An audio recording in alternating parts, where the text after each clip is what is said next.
2025. Stand up. And they are off. It's a new season. Evie Richards attacks. Evie Richards wins. It's 2025. Koretsky and Blevins, elbow to elbow. Blevins leads it. Blevins gets the job done in Araxá. This is 2025.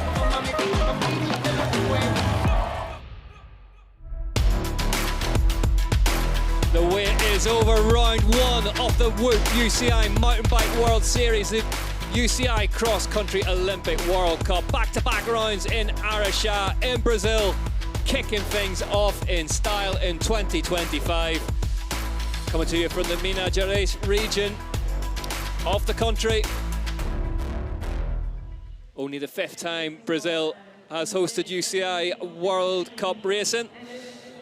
And what a place to do it. The venue made its debut last season around the grounds of the huge and the hugely impressive Grand Hotel Araxá. 25 degrees Celsius, heating up this afternoon.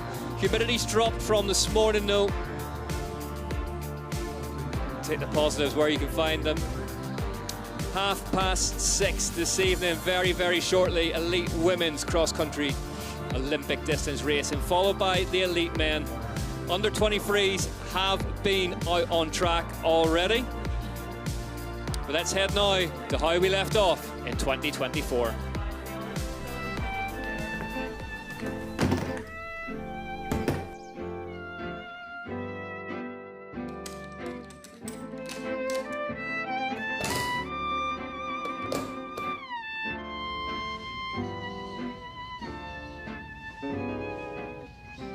Yeah, I was like, I would say I had an up and a down.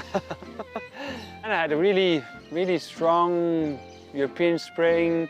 Then with winning another World Cup in Val di Sole.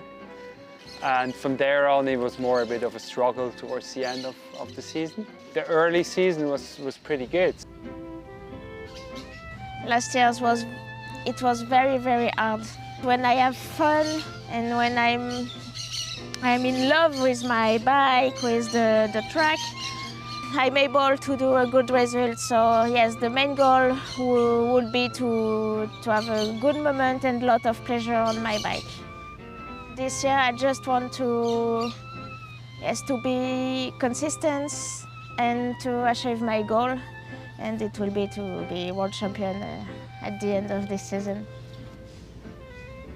It's like a nice place to come back to, and I have some good memories here, and it's a nice confidence that I know I've done well on this track, but I also know that there's no guarantee of of anything, and it's a new season, so everything can happen. To win the overall, I mean, for sure, as a person I won it, but that needs like a whole team. So like all these puzzles, let's say the mechanic, the physio, like everyone involved that did 100% the best job at every single race. I mean, we're not the biggest team in the circuit, but to have like a double overall winner is pretty cool. Last season was amazing. I remember last year I had people who told me, you have always the same tactics, but like at the end, if you won the race, that's the most important. Yeah, for sure I have a bit of pressure this year because I have the rainbow jersey, but it's a good motivation, and yeah, I want to win the race like I did before. So yeah, I'm pretty excited, and I just want to do my best.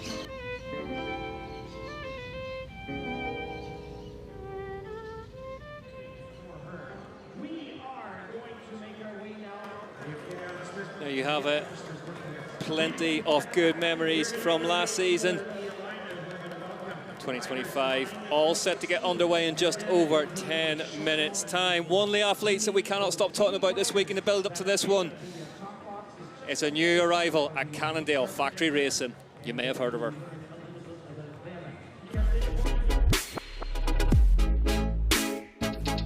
I'm so stoked. Honestly, it's like a dream come true. I've been following the Cannondale squad for a long time. Moving team is a huge step because it's the people that you spend all year together with, like every single trip, every single day, every meal, every training, and it's your family. Honestly, my biggest motivation to join Cannondale was Dixie, Phil Dixon, is his real name. He runs the whole program, runs the team, is coaching all the riders, and yeah, I just think his attitude is great. I think first and foremost, Yolanda needs to be comfortable and feel supported in the team. It's not until you're comfortable in an environment that you really relax, and then you see this different character come up. I think it's really important as a team to have a lot of good times, and this is a big philosophy of mine, of creating an environment where people want to come to work, want to kind of work hard, and want to achieve for the team. Honestly, like, my teammates are just amazing. It's just the best vibe. They all have so much energy. They are so motivated, and for 3 of them, it's going to be their first ever Elite World Cup this weekend. So yeah, it's a big step, and yeah, I'm just stoked to hang out with them. Over time, you're going to see Yolanda back on the top step, and my favourite saying is, I can't tell you when you're going to win, but at some point, you will win. But be patient, keep working hard. We said at the beginning of the year, we want to come together as a team. We want to develop a routine. We want to know what we're doing. And at this point, it already feels so natural. It feels so normal. And yeah, of course, when you're winning, it's like the cherry on top of the cake. But it also just means, everything floats, everything goes well together. And yeah, it has just been, such a good time.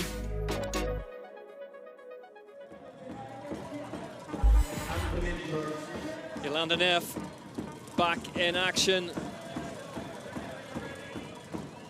as with the rest of the elites. As Evie Richards warming up, well, one of the best tracks in a long time. Josh Carlson's been out on it.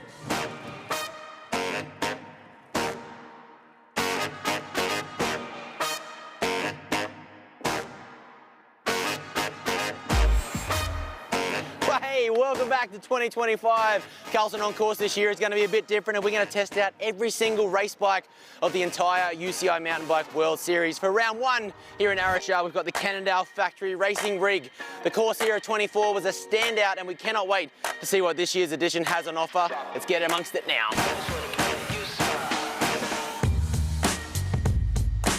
Plenty of technical routes to catch you off guard just as your heart rate starts to escalate. So if the colour of my face is anything to go by, this is the hardest part of the course. You're at the top of the climb. It is super steep. The humidity and the heat is just boiling you from the inside. And from this point, you've got all these decisions to make. Not only do you have to get up here and hold your position, but there's trees, there's a line here, a line on the left. That line in the middle then splits into 2, which splits into 2 on the left and 2 on the right. There's so much going on in this one section, and this is where your heart rate is at its max. This descent through here is so gnarly. So this section here, as they come out of that upper descent, you get to like somewhat take a rest, but this is super technical through here. There's roots everywhere and logs and some of the biggest double jumps on the course. Now that section feeds the pivotal point of the race. This steep little climb here, as you rip back up, you got a couple of slippery little uphill corners, but this is so steep and critical to this entire next section, the famous rocks and supercross section of Araxá.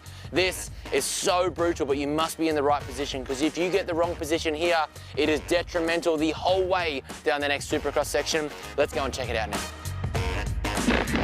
Through the rock garden, off the step down. So from the rocks, we come into this famous supercross section, a huge part of our 24 course, and it's back for 25. We've got a massive whole line of double jumps here, and what makes these difficult is that they're blind, and this is at the end of the lap. This feeds the speed all the way to the finish. It's a bit scary if you don't have the skill set to make these double jumps, but as the boys show off a little bit of style, if you have that skill set in the bag, it is amazing. It's so good to watch, and it's a lot of fun, and it takes you all the way home to wrap up our lap here in Araxá. Wow, what a track here in Araxá to open our 2025 Whoop UCI Mountain Bike World Series. All the favourites that we know and love and more. Stay tuned for the racing. We'll see you trackside.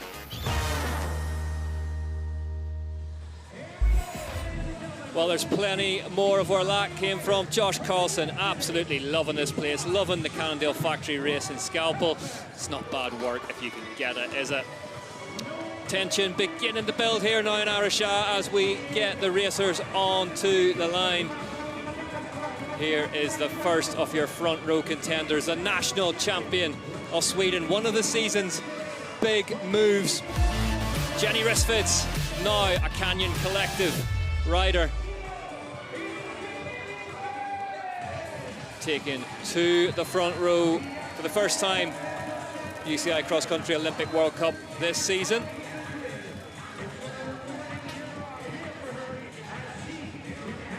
Behind her, all smiles.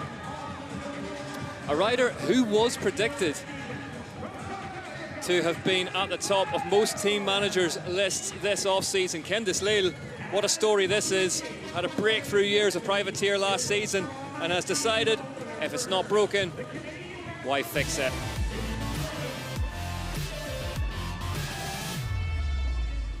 Jen Jackson, Orbea factory team. New signing for them as well.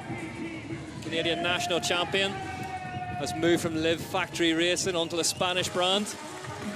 Seems to be suiting her as well. Looks super comfortable around here all week long throughout practice and in short track. Sina Fry, Specialised Factory Racing, yet to win an elite UCI Cross Country Olympic World Cup. We'll have another good crack at it this afternoon. An extremely explosive rider when she puts her mind to it. Ice vest on. Temperatures pushing towards 30 degrees now. A superb short track. Ghost Factory Racing's Nicole Kohler sees her land on the front row as well. The Swiss star on that distinctive Ghost bike with the mag wheels. What can she do over the longer distance today?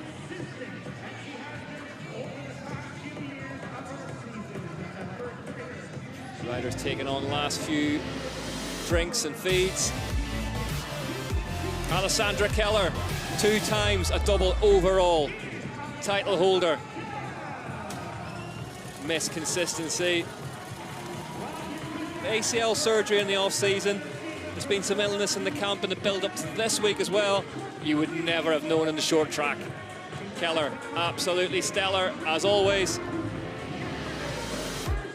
Sammy Maxwell, decathlon Ford. 2nd place in the short track yesterday. Extremely emotional after it. May just be the fuel she needs to go 1 place higher on the podium today.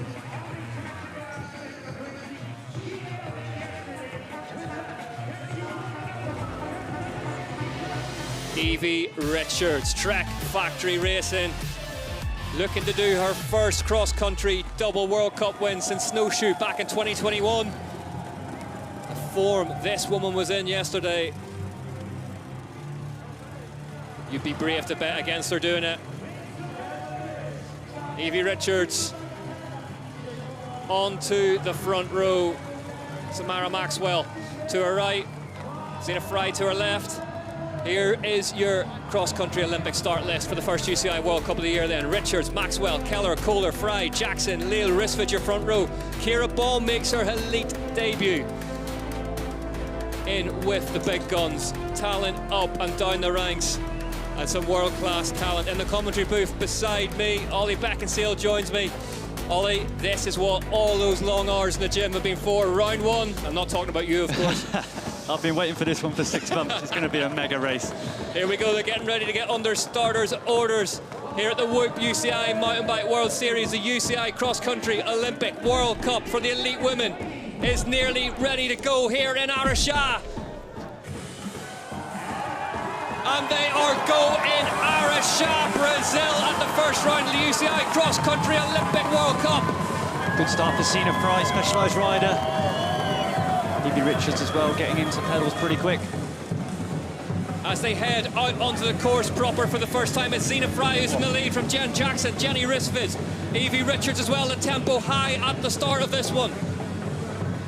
Yeah, we cut down onto that wide section. It's going to be a real big scrap before they hit that first climb. 25%, really rooty. Positioning is going to be really important. This little flat section has been key here in the past. It's wide, but there are lines that you need to be on if you want to keep moving forward. Jolanda Neff moving her way up there as well. You can see Zina Fry breaks to the right, as does Richards, just to get a little push down off that compression as they head towards the base of this climb. Ollie, this could be carnage. It's going to be fast, and I think the key is just getting around this first lap. You can lose it here. We saw Christopher Blevins crashing here last year and going all the way back to the last man. There's Jolanda Neff right through the middle, getting bundled up behind Kate Courtney. Yeah, and Laura Steger as well, not a great start, long way back. Emily Johnson, newly signed by Scott Schramm. In the middle of your screen there, just heads through. It's Jenny Risvid now who takes the lead at the base of this multi-line climb. Multi-line, we see Zina Fry, Risvid on the inside, super steep. There's a bobble behind them for Sevilla Blanc, and this is where trouble can start to happen as riders start to ride across each other's lines. Sammy Maxwell getting pushed out round the outside. Kate Courtney gets bumped off. Wiedemann, Kate Courtney back to 19th and a 10th start, so slip back in a little bit. Meanwhile, look who's at the front. Jolanda Neff takes the lead in Araxá.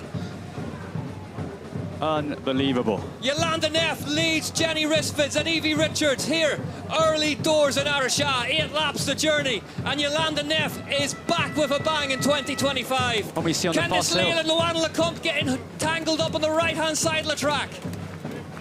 See Sevilla Blanc trying to recover as well from that side, but super stressful this first round. But Jolanda Neff had a good short track, not the best short track, but had to start back on 16th place, but to shuffle through to get to the front already. Ollie, we talk so much about this track in Araxá and how it is the changing face of cross-country racing. Look who's at the front, the familiar faces. Jenny Risvid, Jolanda Neff, still two of the very, very best in the business. And we talked about Jolanda Neff quite a bit in the pre-show, but those didn't see it. She had a torrid time last year, had missed about 5 races from the middle of the season, breathing issues, gave up her place at the Olympics, changed teams. I'd say she had a torrid time the last 5 years, really. She's not been the same Jolanda Neff that shot to fame whenever she burst into the elite ranks. 2017, 2016, Jolanda Neff has been far from everyone's view, but right now, she is back at the front of a UCI World Cup, and she's back at the front with Jenny Risvid. A little sign as well. She was pouring water on herself then just behind Risvid, and just to be thinking that clearly on lap 1, to be thinking of cooling already, that's smart. Yep, Jolanda Neff and Jenny Risvid. There's Candice Leal fighting her way back to the front after that, getting tangled up with Luana Lecomte up that first climb. Evie Richards at the front of this chasing group now, needs to drive on. We hear this route section, super hard, super steep. Neff riding across that middle line. It's a horrible little section that.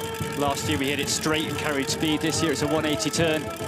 Yep, cyclocross skills for the inside line to get up and over those really, really deep routes, but Neff and Risvid's choosing to ride them. Yeah, we saw Jens Trudler in the under-23 race leading that one, always getting off, bit of cyclocross style. It worked well for him, but it's a really difficult section. Here we go at the front then. Risvid, Neff. Rolling back the ears.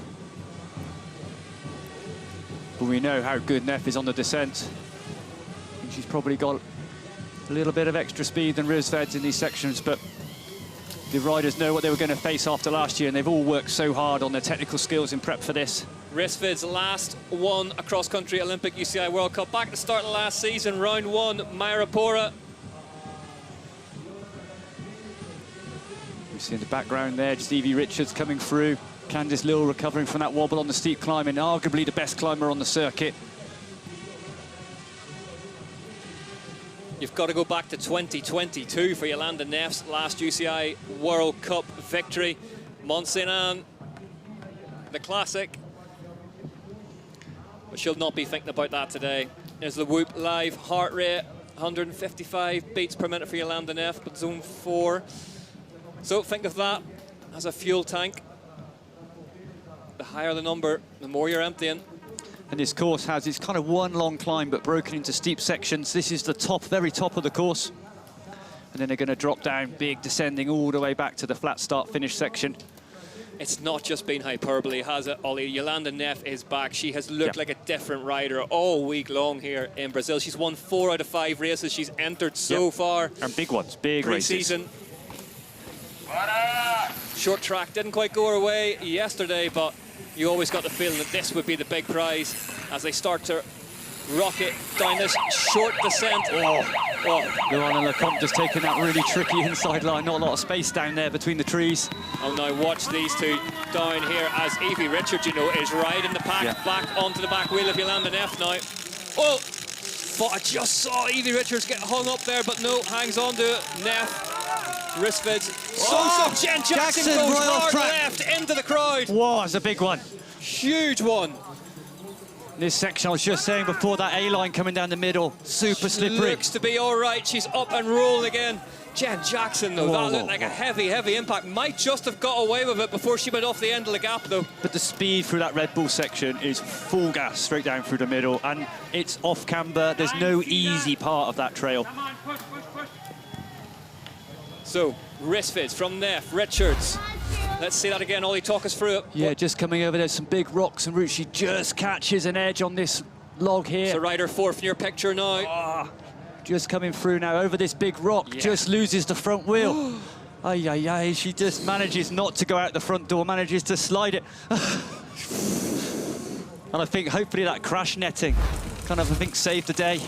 I mean, it's when, you know, we're all going to crash with mountain bikes, but really the key is what you land on, and I think she was so lucky to get away with it. Yeah, the wrong foot came on clipped at the wrong time, and as I say, she managed to get that land aimed somewhere nearly soft versus going off the end of the jump, crossed up.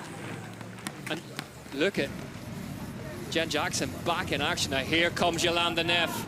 And this is what we saw in practice during the week. This section is 2 lines. A line takes about 5 seconds out of the B line. It goes on for ages, and Jolanda Neff was nailing this A line all week. Roosved's looking good, but Neff was looking particularly strong. You talked about standing trackside during practice whenever the Cannontail train came through, headed by Kenta Gallagher, Jolanda Neff in tow. Evie Richards takes on that sort of middle A-line through there, and then we head into these 2 really big jumps. Yeah, good descent by Richards, just getting onto the back wheel now of Roosved. These 3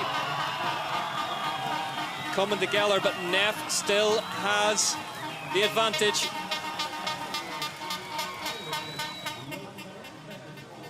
It's clever riding this from Richards, though.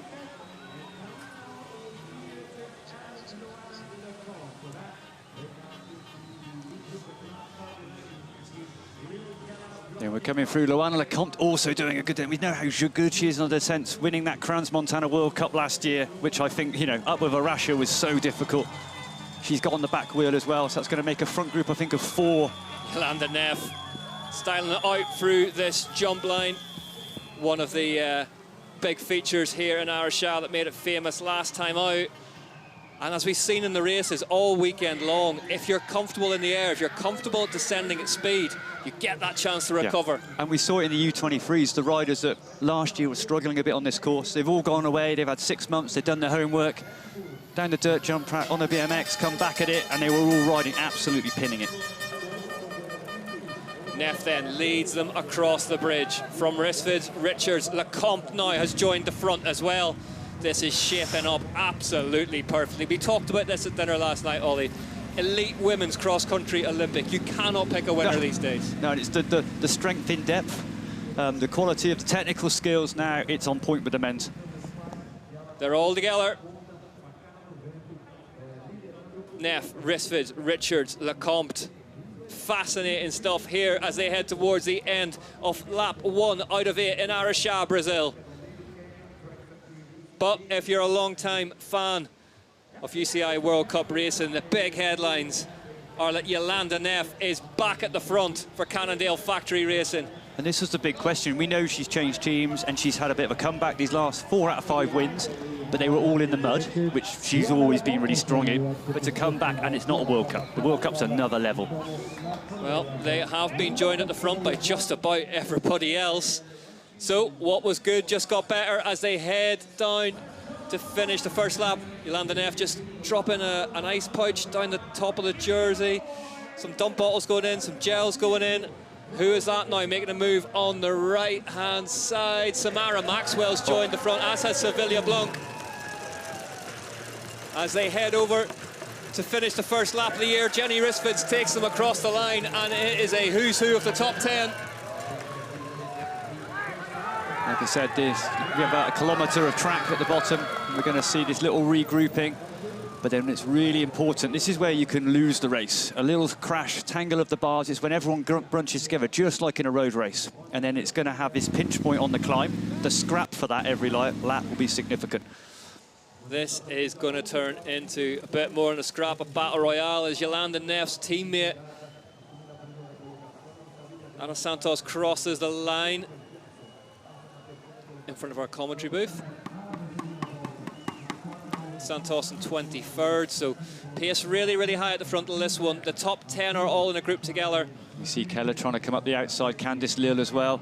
This is where it can get a bit choppy. This is like lap 1 all over again. The safest place to be is out in front. It looks like a short track, mate. It does, it does.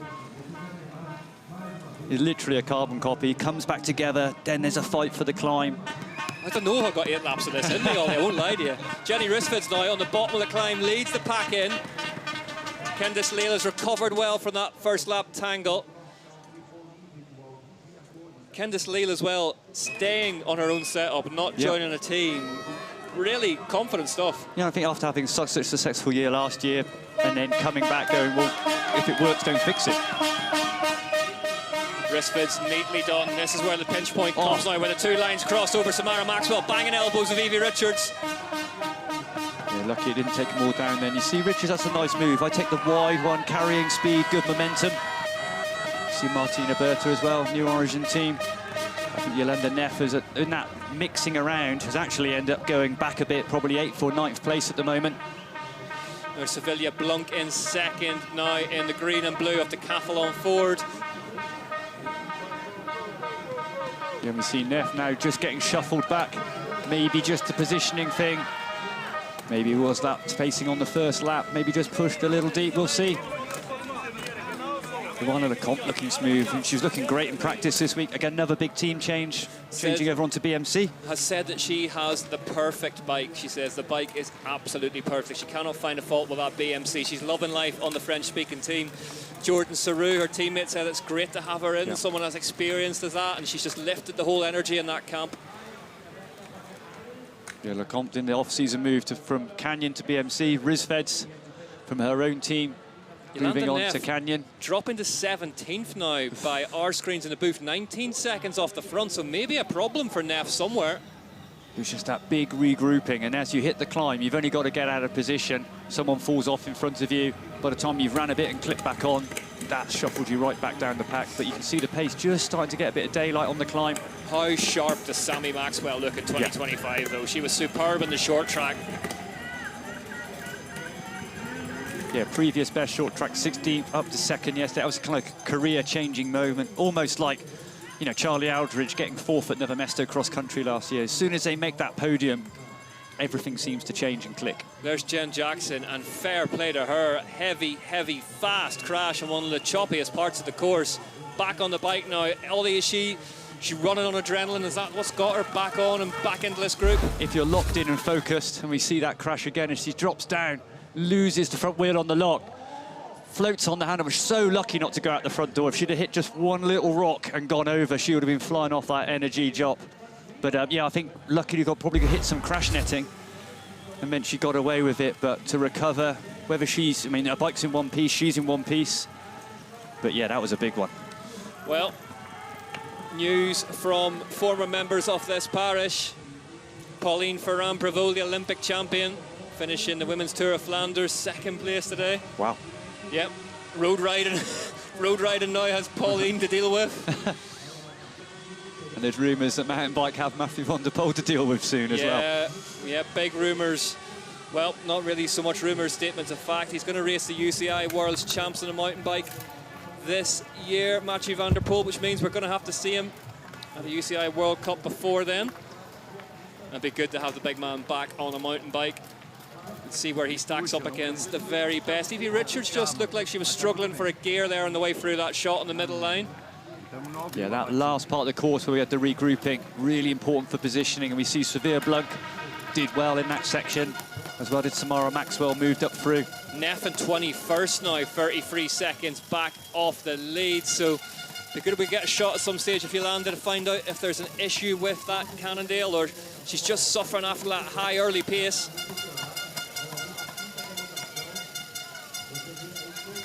Loane Lecomte, just a little gap starting to form ahead of the French national champion. Evie Richards is behind her. Then there's Zina Fry.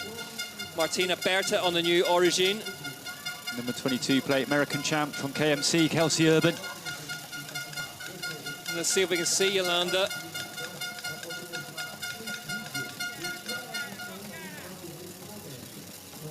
There she is at the top left of your shot now, Yolanda Neff. Soft pedaling by the look of it. I mean, everything's relative at the UCI World Cups, but certainly that killer first lap pace seems to have subsided. Oh, you can't see much wrong with the bike. No, everything's looking pretty cool. Air in the tyres.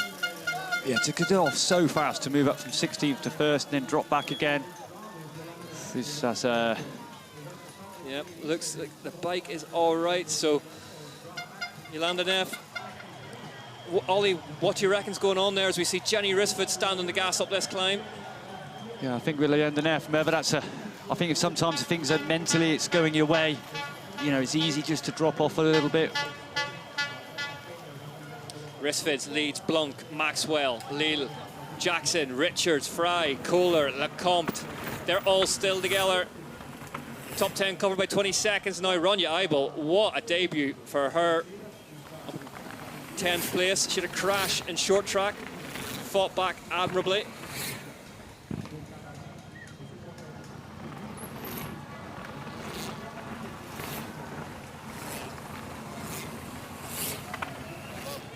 As they head into the first tech zone of the second lap here at the opening round of the UCI Cross Country Olympic World Cup in Araxá, Brazil. Elite women's racing. And we have seen Jenny Risford and Yolanda Neff set the pace heroically on the first lap, and now Neff is in free fall and is now back in 22nd. Risford still leads the way though on the 69 bike. So we've got 2 tech zones on this course, one at the start-finish where they can also take water as well. That one halfway down the descent just for spares, so normally if you can nurse a flat tyre to there, that's the place to fix it. We'll keep an eye on that tech zone as we see the front of the race. Sevilla Blanc, she really put all her chips on the table to get that Olympic spot last season, Ollie, for Team USA. And yeah, it was super tight between 4 riders, and she was up the front of that fight, was 3rd here in Araxá last year. This is where she qualified and got her Olympic spot. But yeah, really came up to the notch for Sevilla Blanc, stepped up last year, that's for sure, and has established herself as one of those top names. Yeah, and she finished the year strongly as well, the 7th and a 6th, and then a 10th at the last 3 of the year. Jen Jackson 4 seconds back now off the lead. Jen Jackson refusing to be beaten here. Ollie, that adrenaline from that crash will still be, it's still soaring in this commentary booth, never mind round her body, but is there a risk that it then drops and you start to feel the pain, you start to stiffen up a bit, or will that carry her through the race? Could just be the form is so good. It's just all the hurdles she's just had to go and jump over. So we know she was in good state, you know, in the good short track. We know technically that Jen Jackson's really sharp, but to be riding in this company after 2 laps, you know, look, previously she's more of a rider for a 10th or 12th. To be riding up there fighting for a 5th position, especially after that crash, is a step up. Huge, huge respect for Jen Jackson. Anybody out there who rides mountain bikes who's had a quick, let's call it unexpected one like that, where you're all of a sudden on the ground in a load of pain, to jump back on the bike and then be right back at the front of the race again. Absolutely, hats off to her. But it's that bit with the Araxá course with the soil is quite clay and it gets this moss on the top. It's all a bit damp, and then the logs as well and the roots, everything's a bit mossy and a bit slippery. It's all cool when everything's going straight, but as soon as you get one bit that goes out of line, like we saw Jen Jackson prove, you know, it goes south pretty sharpish. Absolutely. Currently Risford's from Blanc, Maxwell, Lille, Jackson, top 5. Top 10 are covered by 16 seconds currently. Loane Lecomte just drifting back a bit, was looking strong on that group, back to 10th now. Jolanda Neff is holding station in 22nd, albeit 36 seconds back off the lead, so whatever's happened, it seems to have stabilised for her as the riders take on bottles. There'll be a dump bottle over the top of the head to keep cool. Getting hot out there now as well, Ollie. Really important to keep that core body temperature down.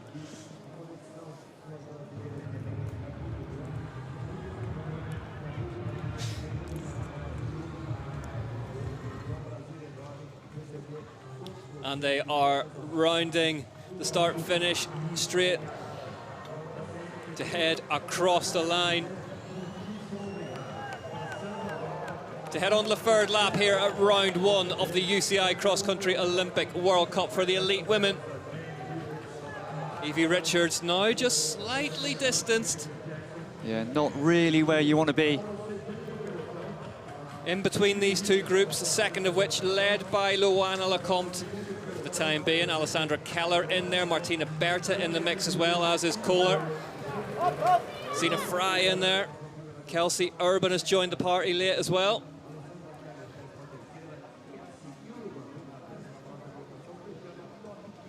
As the leaders head back out onto the course here in Araxá. And I'm glad to say, as they head out on the course, we are joined by the one and only Henrik Avancini in the booth. This is shaping up to be quite a race, Henrik. Wow, it's happening, it's happening. Lots of action early on. We saw like a crazy fast first lap, and now we see the effects of that. Very interesting race so far, and now we see Samara Maxwell moving up. Let's see if they can play a little bit of a team game with Sevilla Blanc. So they're still chasing that first big win for the team Decathlon, so it could be today. Sammy Maxwell taking the lead at the base of this climb. Henrik, any idea, what's your theory on what's happened with Jolanda Neff? Because she started so strongly, now she's kind of slid back to 22nd. Do you think just too fast, too soon, or? I would say so. Like we saw that in the past from Jolanda. She's a very, very fast starter. And maybe she just overdid that a little bit. We can see that the heart rate is still in control, I would say. But yeah, maybe she just wants so bad to like pay back for the team, you know, in terms of like possible crash. Just cooling down apparently, and grabbing a gel. Yeah. There is something on her left arm, inside her left arm, near the elbow. Maybe she wrapped it around the tree or something. Maybe she has been down somewhere. I'll tell you, looking smooth in this front group is Rizved. You know, she's always, some riders have quite a pained style. Like the Sevilla Blanc rolls around the bike a bit. Rizved always sits pretty stable, so it's hard to tell, but she looked really in control at the moment. Henrik, you've been round here, obviously. Basically every inch of this place is technical, isn't it? It's mentally tough as well as physically tough. You have to think your way around this track the whole way. Yeah, for sure. I think the key point on this track, it's how you save your energy. So you need to be fast, you need to carry speed into those kicks, but you know, like you start struggling within time during the race. As you could see a little bit of that with Luana right now. She's still strong, she's still there, but she just doesn't look like super smooth. And this course, it's about like putting everything together, because it's a long effort, but it's split in several different kicks. There's almost no recovery on that whole climb, is there? And if you're just a little bit off the power, every time you hit one of those steep climbs, you can't ride the inside line and you just lose a few seconds here and there, I guess. Exactly, yeah. Impressive to see Jennifer Jackson riding back to the front after that nasty crash. That's quite impressive. That was a big impact, wasn't it? Yeah, it was a huge one. You see the front of the race then is still Jenny Rizved in control. Samara Maxwell's in second. Candice Leal. Sevilla Blanc currently in fifth. The rider just on your screen. And here is the very sharp end of it, Candice Leal. And there's Jen Jackson running. Up the inside. A running overtake up the inside of Samara Maxwell and Candice Leal. Jen Jackson on a new team this year and onto the Orbea factory team. Henrik, you don't see a running overtake every day. It doesn't happen really often, especially on cross country. But it's good to try it during the race, you know, just to see if, you know, maybe could be an option towards the end of the race. As we could see, she jumped like 2 positions. So maybe it's worth, you know, like I wouldn't do that every lap. Maybe it's better to go around and try to save your legs, but it's always worth to try it. And that is something they will have practiced and timed and worked out, and it's an option then in the rider's toolbox, isn't it? Yeah, for sure. Taeyeon is impressive so far, Candice Liu. You know, normally, if you look at last year, she was always strong on the climbing heavy circuits, but on the tech courses would struggle a little bit. But at the moment, she's obviously gone again. We're seeing these riders that are coming back this year have clearly worked on their tech skills, and she's holding with this front group. Jen Jackson now putting the race leader, Jenny Risvid's, under pressure, and she has brought Samara Maxwell and Candice Liu with her. And Jen Jackson as well, her best World Cup last year was 14th, so I think to be rolling around in second place. After a crash? After a crash, that's a big step up. And overtaking people on foot. It's pretty good. It's been all action for Jackson. Risvid's, though, well in control here. And a master tactician as well, Jenny Risvid. She's so mentally aware of the riders around her, Henrik, isn't she? Yeah, she's so experienced and she's calm and collected. She has the skills, but mainly she's controlling the race right now. So as you can see at this session, just a little bit flatter, and she just like put a little bit more pressure. So she's riding her style. She's holding back. She seems to be holding back a little bit on the steeper parts and just like raising the tempo on those transitions. Smart riding. Yeah, pretty smart riding so far. Looking a little further back. Evie Richards in 10th position, 21 down. Someone who's coming through pretty fast, Kelsey Urban. KMC Ridley, the US champ, moving up into 9th now, 20 seconds, so doing a hell of a ride. Yeah, big signing for KMC Ridley in the off-season. One of many signings for that squad, and it seems to be working well. There's Blunk through the shot now. Risvid still leads them.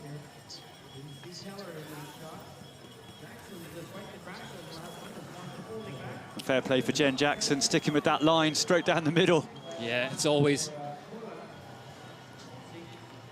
a bit harem-scarum the second time into a lap 3 out of 8 here in Araxá, round 1 UCI Cross Country Olympic World Cup 2025. And Henrik Avancini joining myself and Ollie Beckinsale in the booth. And Henrik, what does it mean to have the opening 2 rounds here in Brazil? The fans have been loving it all week long. It means quite a lot. There is so much history behind this race for us. So to have a double event here, a double weekend with the opening rounds, it means so much. Candice Liu coming in a bit front heavy. Just about making it work.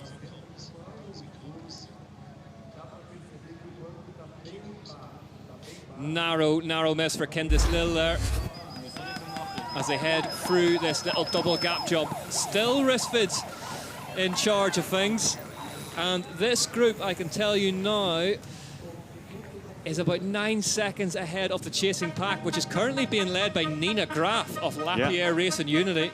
Another rider stepping up today. It's always a topsy-turvy year after the Olympics, isn't it? All these new names start to come to the fore, and big transition time in terms of maturing. Some riders, they miss the selection for the Olympics, and the whole process, it helps to just mature, and you see the benefits on that into the next season. But in terms of experience, this top 5, no one has more than the race leader, Jenny Risvid. Such an accomplished rider, former Olympic champion.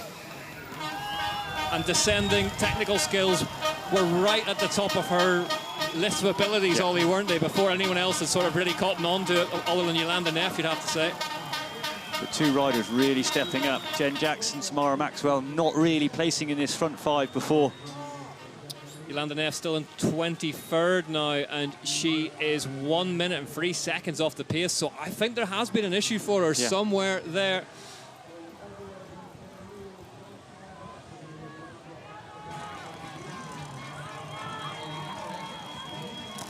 See Risved's leading it down, but Jen Jackson, I think the fastest descender, despite that crash, still full of confidence.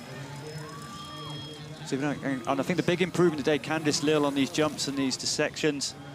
So we're training a lot with Kate Courtney in the week. They seem to be pairing up as a kind of team without a team. For sure, it's an advantage to be racing in Brazil. It's hotter, she's from South Africa, and also the type of terrain. Like the terrain here in Araxá, it's very rich in niobium, so it's a heavy metal. It's similar to South African terrain where she lives in the Western Cape area. So, you know, it helps to feel a little bit more comfortable straight away from the first time, from the first training. It's a point that could be helpful. It's a point that Cannondale's Phil Dixon made to us, that the riders will be getting more acclimatized to these conditions every day, and so the track is going to get faster and faster. They're going to get faster and faster. By the time we hit round 2 next Saturday, it could be different. It could be a different animal altogether. Yep.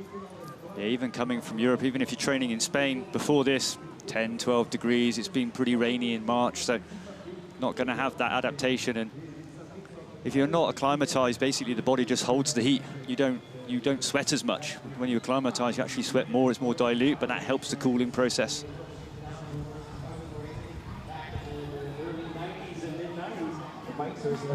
Also, much similar to what we didn't even have that type of suspension back with rigid bikes, just a small quarter or 5/4 on the front. As they clear the tech feed zone at the end of lap 3, hit the start-finish straight and head onto the 4th lap here at round 1 in Araxá. UCI Cross Country Olympic World Cup Elite Women's Racing well underway here. And it's the big names there out front. Samara Maxwell had a fantastic short track race last night, 2nd place, and she leads them across the line now. That lead group consisting of herself, Risvids, Blunk, Jackson, Candice Lille. Alessandra Keller now leads the chase group, 13 seconds back off the lead. There's some horsepower in there, Ollie. But Kelsey Urban doing a ride, 22 on the number board. The American champs top just rolling through at the front of that group. You see Alessandra Keller, Luana Lecomte just on the back. Martina Berta doing a ride, new team this year on Origin team. There is Candice Lille now at the front, the privateer taken to the front for the very first time of the UCI World Cup 2025. So impressive what she's doing with that program of hers, Henrik. It's unreal. From my point of view, it's unreal. But I think she just found this balance of being comfortable and trusting mainly her husband, that it's always with her around the world. So I think she had offers for sure, but she just like chose to stick with family. It's clever. If it works, it works. It doesn't matter how it works. Fastest lap of the race then, Jenny Risvids. There's Nev throwing the ice pack back into the crowd. Here we go, got this big scrap for the climb again. Risvids again, same as last time, really canny riding. Getting that position so she gets the free positioning up the climb, be able to see where she wants to go. Jen Jackson coming up the inside, banging bars with Samara Maxwell. And coming back together now, the chasing group. Yeah. So it's probably about time that someone is going to do, you know, like a stronger move and just like to try to test the legs and to make a real split. You think this is a lap where they'll start to push a bit, scrap? I think probably from next lap, now they're gonna reach pretty much half of the race by the end of this lap. So by lap 5, I think someone has to do it just to make like good selection, and then, you know, have a clear vision. Okay, I'm fighting against those riders. You want to get it down to 3, 4, a little smaller. When it's too big a group like this, the risk of an issue or problem. We don't want any spoilers for anybody who hasn't watched the under-23 races yet, but we were treated to 2 really long-range attacks from super dominant riders in both races, and it shows you just how close the level is at elite level. This has stayed together to halfway distance. There's Keller now looking like she's labouring slightly in 12th. Lecomte's in 13th behind her. Berta on that new Origin Racing Division bike. But it's one of the bits of this circuit that I like, in the fact that we do have this flat section, and it just means that it keeps regrouping and you get these changes. It keeps the rate pretty close together. Look at Nicole Kohler as well for Ghost Factory Racing, currently in 6th place on that distinctive bike. So this group has started to split again, but the rider who's managed to make the jump has been Nicole Kohler. Sevilla Blanc always riding most of the time, I would say, in the tail of this leading group. So maybe she's just like trying to save as much as she can. She doesn't seem to be really struggling. So the pedal stroke seems to be consistent, but maybe she's just trying to save as much as she can early in the race. It's so hard to work out with Jenny Rissveds, isn't it? She's so comfortable leading a race, and she's so mentally astute that and you can see Jen Jackson round that inside line. Samara Maxwell's obviously learned from her that it works, follows her around there. Jackson had the lead briefly there. I think Rissved's back in the same position again, but I think that's a statement of intent there, isn't it? Jenny Rissveds, no, I'll lead this, thanks very much. But it never feels nice when you jump off the bike and run.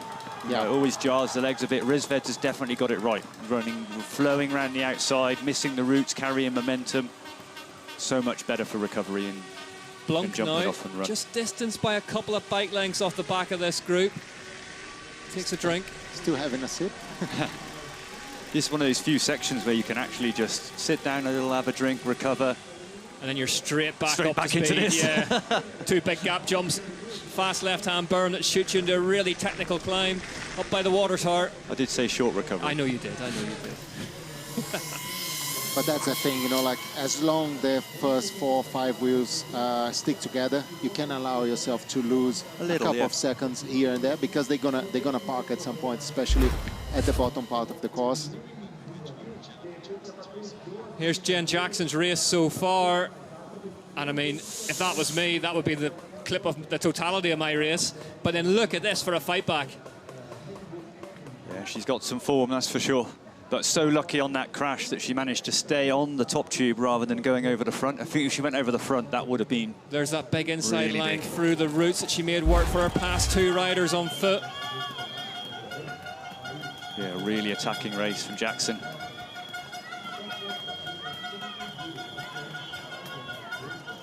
But at World Cup level, we know she's a capable rider, but this is a step up to be fighting in this front 5.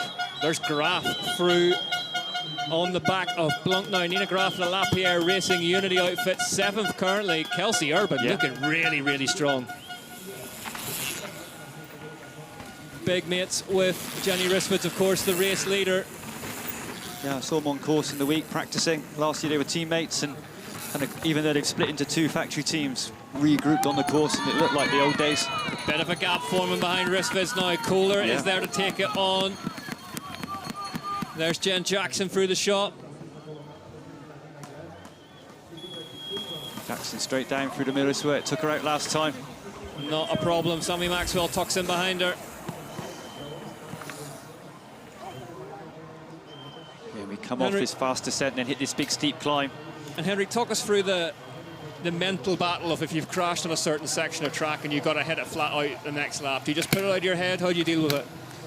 Well, I think it's not easy for sure, but as we could see now, she's not holding back on that session, so it's probably in the past already in her mind. But I think the hardest to deal with, it's the physical impact that you get. So when you have like a hard impact on your body, you kind of release some toxins, or you tend to tense the body too much. So it could be a price that she's going to pay towards the back end of the race. But she's doing great so far. Unbelievable recovery. But there's a number of riders that are really stepping up, like I said before, Jackson and as well, Nicole Kohler as well, coming through. Another rider that traditionally hasn't been in this front group of 5, Kelsey Urban coming up into 8th. She was 8th at the first round last year, but then the rest of the year drifted off into the teens and the 20s. Well, Josh Carlson has been in touch trackside, and the word on Jolanda Neff is no crash, just went off a bit too hot and now having to pay the price. Neff currently in 21st, 1 minute and 6 seconds back off the Swedish national champion Jenny Rissveds, who leads this race for the Canyon Collective. Really awkward little wood section as they head into the big gap jump.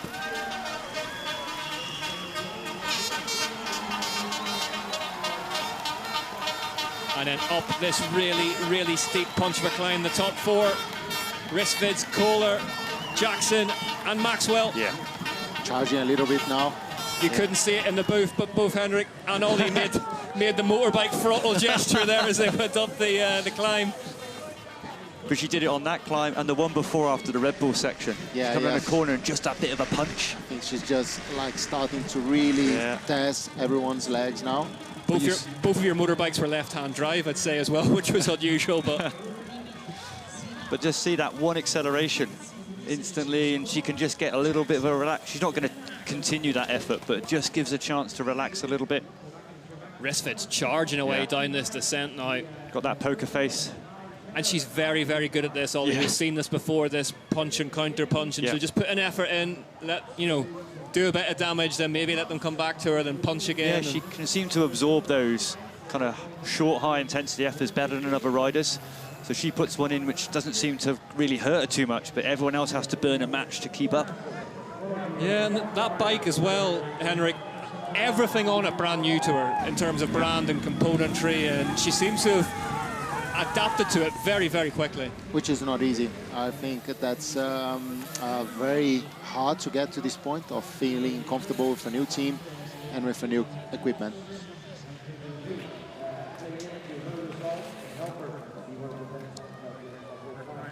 There's Luana Lecomte in 14th behind the elite debutante Ronja Eibel. Origin Racing Division having a good afternoon. Martina Berta is just ahead of them in 12th. An Origin teammate, Alessandra Keller, the overall title holder, is in 11th. And then it's your top 10, which is Richards in reverse order. Richards, Fry, Urban, Graf, Blanc, Lille, Maxwell, Jackson, Kohler, and Jenny Risford. Yeah, I just saw Mona Mittelvalner coming up on the timing as well. 21st position on that new Mondraker team. Probably hoping for a little bit higher. Maybe see a leg coming later in the season. Probably more of the, Leogang, Leger, the more climb-heavy courses. It's a long season, plenty of racing ahead. Let's find out what the gap is, though, as Jenny Risford heads on to the second half of the race then. Lap 5 out of 8, 41 minutes in. Nicole Kohler looks around her. And there doesn't seem to be too much urgency coming from this group at the minute, Henrik. Not really, and the wind, it's not that strong right now. They got a little bit of tailwind at this session. So if they're parking on this situation, that means that they're struggling with the pace. There we go, we see the Whoop live heart rate zone breakdown. 178 beats per minute for Martina Berta, plays 175-ish for Luana Lecomte, both in the red zone, both emptying the tank quite quickly. We are halfway into this race now, the opening round of the UCI Cross Country Olympic World Cup for the elite women. First of 2 weekends of racing here in Araxá. And there's your leader, Jenny Risford for the Canyon Collective. A lot of team changes this off-season as it's the start of a new Olympic cycle. This woman jumped ship from the team she set up, Team 31, onto Canyon Collective, and she is turning the screw now, applying the pressure at the front. And as I say, I was a bit surprised as they crossed the line. There was nobody in that group who looked like they were going to take the charge on. I think, like Henry said, I think if they're not chasing, they must be starting to feel it a little bit. Starting to think of riding for second or third rather than riding for a win. And that could be a decisive move because Jenny now can really charge on those transitions where she's really strong because she's not drafting any other rider. So we could see on the picture before, she was really pushing on the pedals now. Evie Richards in 11th there in the Red Bull helmet on the track. The winner of yesterday's short track race, just as she won the opening short track of last season. Big rise left, right and centre when you look at some of the performances on show today. None more so than this woman, Jenny Risford. It is such a steep climb, it really foreshortens the angle, but it's just Nicole Kohler's taking it on now. So they need to get organised, this group, and they need to get across to Jenny Risford. The gap currently 17 seconds.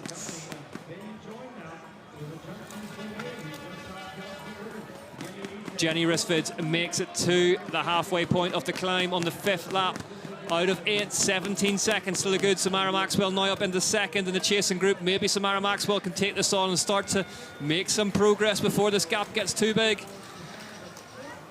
And Jackson just swinging a little bit. Maybe that crash starting to take its toll a little bit, but then that second group led by Urban, Keller, Graf, some big hitters in that one. Evie Richards, Lecomte, Fry. Henrik, what's it like when the elastic snaps on a day like this? You're in second place and all of a sudden the lead rider is out of vision and you're in a group of riders. How difficult is that poker game? Well, especially on this situation that we are seeing right now with a huge chasing group closing the gap, you need to make a call. So if you have the legs, hesitation could be very dangerous at this point. So if you have the legs, it's about time to make a move and try to break this group, maybe bring someone else with you and really charge and really try to make a split on the race. Well, I can tell you Nicole Kohler is at the front of the group now in second place, and it has come down to 14 seconds, so maybe they are starting to make inroads into this woman, Jenny Rissveds. Sevilla Blanc as well, just taking her turn at the front, starting to push on. And the interest in that second group, you've got some riders that have never been in this position before, and they're not going to risk a lot, because if it ended now, they'd be really happy. Kohler just having to tripod her way through those routes. That's not the quickest way to do it. Samara Maxwell off and running, clips back in. Kohler gets round the side of her these routes as the fatigue continues to build. Starting to play havoc with this chase group that needs to get organised if it's wanting to rein in Jenny Rissveds. 10 seconds now the difference to the lead rider. Let's see what Candice Leo is going to do next, because she still seems to be okay, still pretty solid on the bike. So maybe she's just giving time to someone else, do a little bit of the work, trying to close the gap, and maybe by the back end of this lap now, she's going to try to jump to Jenny Rissveds. Are we going to see a mirror image of round one last season, with Evie Richards taking the short track win and Jenny Rissveds winning a cross-country Olympic? Pretty good chance, I reckon. Plenty more racing left in this one as we see Jen Jackson, who is already a strong contender for Ollie and Rick's most combative of the day award. And there we are, they're back with the leader. Sevilla Blanc has ridden incredibly well here. And I think she's one of those riders that stepped up last year, had a second, had a third. So she's one of the riders that will roll the dice to try and win. She wants to win out of this. Yeah, that's the point. I mean, she's been on the podium a few times. Yeah. You get on the podium, then you deliver a good season, and then into the next year, it's about time to step up. So you start thinking, okay, I can take some risks and take some chances and try to go for a win now. Whereas you've got a Nicole Kohler, Sammy Maxwell, they probably think, I don't want to take the risks, don't want to mess it up. Top 5 would be really cool. Yeah. They're going to play it a little safe. There's Evie Richards through your picture now. Richards currently in 11th place. Henrik, is this season, is it a bit more mentally straightforward than an Olympic year where qualification dominates the first half of it, then you've got the games in the middle of the year? Is this season a bit more back to business, straightforward? In a way, yes, but we saw a lot of transfers and a lot of changes in our sport as well in terms of rules and regulations. So all the news, they affect the riders and the teams. So I wouldn't say it's a more chilled season, but perhaps, some of the riders, depending on where you are from, it could be, a little bit less stressful. There's Alessandra Keller, the overall title winner, double overall title winner, double overall title winner from last season, and she is currently circulating in 7th. And Ollie, this is how this woman on your screen now wins titles. She is always there. Always consistent, like I said. Didn't have a great winter, had an operation on an ACL, an old injury, needed to get sorted out. Was a bit sick coming into this race, and she came in super chill, relaxing. She was just happy to be here, no pressure. Did a good short track with third place, but she knows how to time her effort and super consistent, and a fighter as well. Never gives up. There's Rissveds, race leader, and Blanc across the gap through the rock section for the 5th time.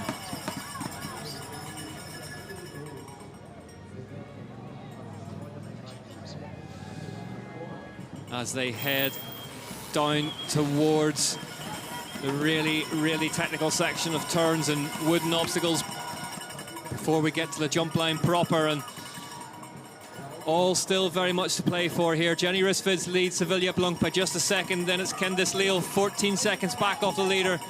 Kohler, Jackson, Maxwell, Keller, Urban, Fry and Richards, your top 10. You think Sevilla Blanc had to pull 10 seconds back on Rizved. She's pulled this, she went straight across that gap. Different lines here, we're about to see a lead change. Sevilla Blanc takes the lead here in Araxá, away from Jenny Rizved. Yeah, to do it on the tech stuff as well. Big statement. And she's super strong up this climb as well. Blanc, let's see if she can do some added damage up here. Look at Rizved covering the move off, knows it's important to stay on the wheel. We saw last year Sevilla Blanc stepping up as a result of that big Olympic American qualification scrap. Ended up second and third position in these first 2 races, and Rizved's just sitting down, taking the weight off her legs for a couple of rotations of the cranks.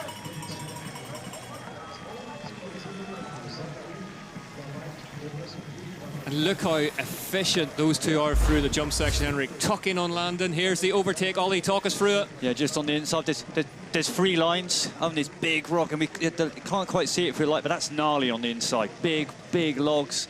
Yeah, but to get no one gets an overtake on Rizved easily. Henrik, Blanc went for that, didn't she? She saw an opportunity. Yeah, but I had the feeling that Jenny just went a little bit easier into the corner and maybe just touched the brakes a little bit, just gave the position to Blanc.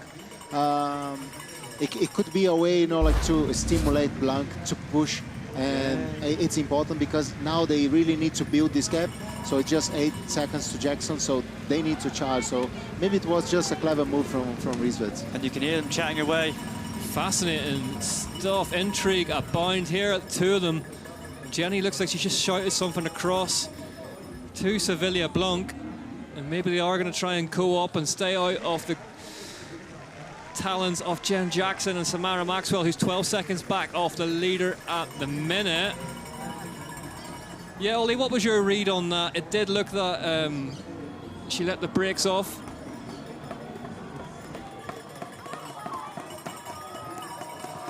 Yeah, I think so. We had, whether she led her through or not, I think that would be a real smart move if she was thinking that far ahead. But I think Rizved is a really cool customer, smart rider. Yeah. But it has put Blanc at the front going into all this long section. Look how close together the top 5 are once again. But you saw Rizved and Blanc really having a little chit-chat, and it's amazing how in a race you make these alliances all the time. All of a sudden, a competitor becomes like a mini teammate just for a section or a lap, to both with a common goal, and then you can scrap it out a bit later. Yeah, but now it's Samara Maxwell closing the gap to the front, or Jackson. 3 laps to go. Jenny Rizved leads them across the line at the opening UCI Cross Country Olympic World Cup of 2025, and she had a commanding lead. Sevilla Blanc got back across to her. Then Sevilla Blanc got past Rizved. Rizved's retaken the lead, but they seem to be letting the rest of the pack into proceedings here as Kelsey Urban continues her impressive ride ahead of Zena Fry. 168 beats per minute in the heart rate zone. Alessandra Keller had a cracking lap. She's gone from that second big group, has managed to get across now to this main front group, and you can see already she's gone from the back of it. She's now getting to second. There might be even a chance that she'll hit this climb in that 3rd position, and then she can attack and try and bridge across. You just start to get the feeling that this next climb could be pivotal. Yeah. Kellett's just great on optimizing her race. It doesn't matter her conditions, if she's recovering from an injury or the shape it's not the best, but she's great on reading the race and optimizing what she can deliver. And what does it feel like for Sevilla Blanc, Henrik, to have made that gap across and to be right back at the front of the race all of a sudden? Well, I think it motivates, but also she won the match. So if the chasing group closes the gap now, they're probably gonna try. Someone is gonna try to jump now to the leading duo. So it could affect a little bit her mentally, but they still got the gap. So let's see. Alessandra Keller is up into 4th place now, and Ollie's making his motorbike throttle gestures again. The overall title winner is having a good go here, Ollie. Right on cue, got on that group, sat on a bit, and then has hit the climb, got to the front. She'll bridge the gap. Like Henry said, she's super efficient, consistent with her effort, consistent laps, always get the best out of herself, and she never gives up. She's one of those fighters. That mental aspect, she always kind of never gives up and always puts that negativity to the back of her brain when she races. She also rides superbly on field. You always get the feeling that Alessandra Keller is very, very good at reading what's in front of her and reacting to it. Here we go. She's right back into the fight here. Third place currently for Keller.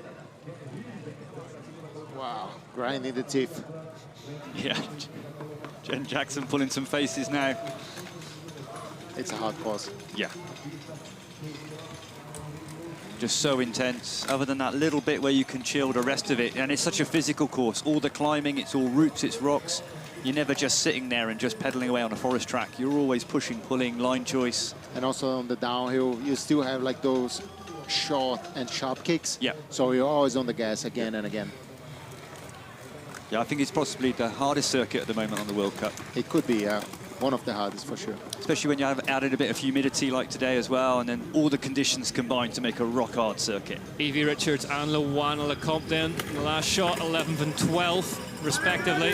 It's currently Richardson, Blunt, Keller, Kohler and Maxwell, your top 5. Then it's Candice Lill in 6th, Jen Jackson in 7th, Nina Graf, what a ride from her, in 8th, Kelsey Urban in 9th, Sina Fry in 10th. You see Kate Courtney not having a great day, just drifting back 26th. Had a good short track yesterday in the top 10, but today not quite going to plan. Samara Maxwell getting right over the front axle of that rock rider at the top of the climb. Candice Lill, here we go in through the roots now. It's Emma go for that running line again. Keller, monster trucks through the sort of what you call the B line, I guess. Yeah. Everybody staying on the bikes this time. Jackson doing the run. Jackson maybe just starting to drop back slightly now, starting to look a bit laboured, Ollie. Yeah, they're still doing a cracking ride. Even irrespective of having the crash, this is a real good performance for Jen Jackson on that Orbea team, new team for this year. Yep, one of many movers and shakers this off-season as the Olympic cycle starts again. Dominates the landscape here in cross-country Olympic racing. Whoa, full speed in that berm. Sevilla Blanc, hard left out of that berm. And you can see that surface. Like Henry said, it's just it's always slippery. Even when it's dry, it's got that bit of grease on the top. Yeah, the thing is that on some parts of the course, you start like to get a little bit like a soft terrain. Yeah. And that's very dangerous because the feeling of grip, it changes from like 5 meters to the next session. So it's tricky to ride as the course it is now. Risfids still out front, then Blunt, Keller, Kohler, Maxwell, Lill. Jen Jackson slightly distanced in 7th now. But Risfids, you cannot take your eyes off this one.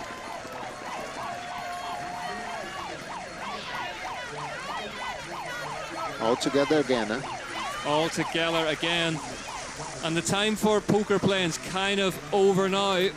We're heading towards that part of the race where people will start looking for a knockout punch. The attack that will win it. Yeah, we're getting into kind of 25 minutes to go and fatigue starts to kick in.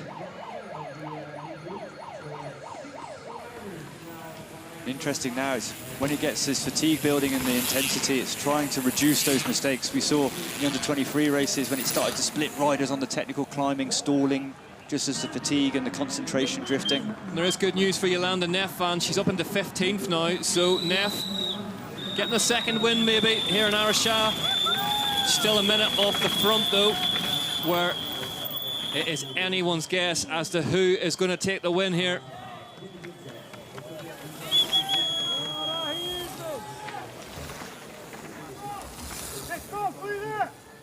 Tell you what, if Risfids takes the win here, it is going to be one of the best pieces of tactics that we've seen for a long, long time, because she's boxed so clever throughout. Richard's still doing a good ride. Yeah, Richard's all the way over to the rider's left-hand side there. There's Zena Fry now. You can hear the Specialized factory racing boss Mike Posthumus roaring her on from the sidelines. He's got a good roar. He's got a good roar, yeah. Big man, I wouldn't like him roaring at me. Risfids leads the way here by a second from Blanc. But it's close, you know, if you're thinking Luana Lecomte, only 25 seconds back, and, you know, we're quite a chunk into the race now. And as we've seen, Jolanda Neff seems to have found her feet and is up into 15th now. So there are riders who naturally will start to come alive now, 6 laps into it.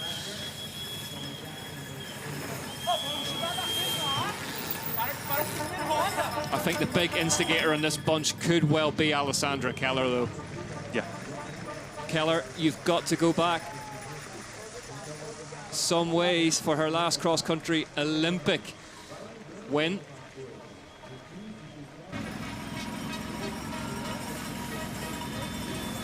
That's it, Sammy Maxwell just moving in front of Rissved. So Maxwell in the front now. First time to ever lead a World Cup, I guess, for Maxwell. New experience. It's not easy to control the nerves. Once you get there, it's not easy. Snowshoe 2022, the last cross-country Olympic Keller took, so... Do you remember the first time you ever led a World Cup? Oh, of course I do, yeah. Where did you do it? Come on. 2015 in Windham. There you go. Oh, in Windham. Yeah. I knew you'd know it. Here we go, up this punch of a climb now.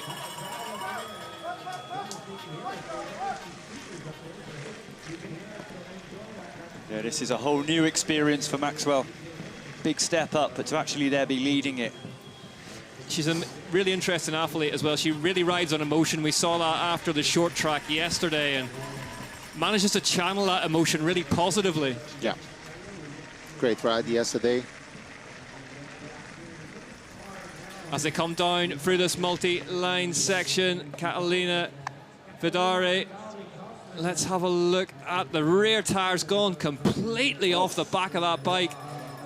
The Chilean rider. Yeah, that's not going back on again quickly. No, the rim's gone, the whole lot. And it's quite a long trek now to the tech zone. Yeah, that might be bin food.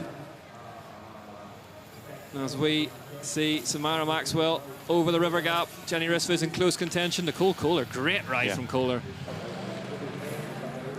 All 5 is still in touch, but it's stretching. So that's a strong pace by Sammy Maxwell. Here we go, now. let's have a listen now and see if Rissved shouts across to Maxwell.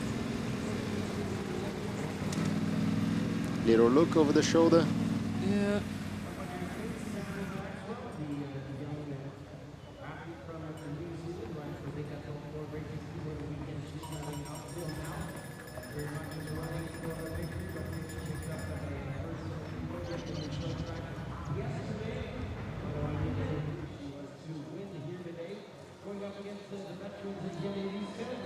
As they head round towards the end of lap 6 out of 8 here in Araxá, the opening round of the UCI Cross Country Olympic World Cup of the year.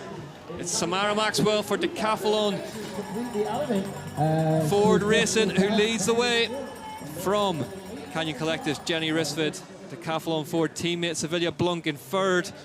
What would it mean to that team if they get 2 riders in the first podium of the year? It'd be huge. And this group that was very close together last time they crossed the line is starting to stretch just a little. 2 laps to go, about 20 minutes. It's time to take on that last energy gel, maybe a bit of caffeine. Keep the body cool, and Samara Maxwell looks cool. She's just looking around, like she's having a practice lap. Yeah, Samara Maxwell doing a very passable impression of Jenny Rissved there, not breathing heavily, just looking around. Do you want to place your bets? Oh, it's early yet. Come on, 2 to go. I think now 2 to go. It's perhaps on that point that it's too early to try something. And if you go and you don't make it, you know, you don't have enough time to recover for the last lap. Here we go, the Whoop Live heart rate breakdown, 180 pace, 165. Zena Fry, Luana Lecomte, Zena Fry digging deep here. Tell you what, Ollie, I'll give you a cross in a line the next time. Okay, cool. We'll bet later in the day. I want to go long. Okay, then who do you think then? Maxwell. Maxwell. Punchy. Well, still think it's Jenny, the strongest today. Do you know what? I'll go for the wild card then. I'll go for Alessandra Keller. Look at this. Front group is 7 now. You could make a strong case for any of them at the minute, but Sammy Maxwell leading the way onto the base of the climb. for the penultimate time. Kohler giving her a good run for her money on the right-hand side. Here's that chase group. Not Look, far behind. look who's top of the fastest riders on lap 6. Yolanda Neff. Cooked it. 10:35. So maybe So you were finding right, good legs Henrik. again. Maybe just a pacing issue.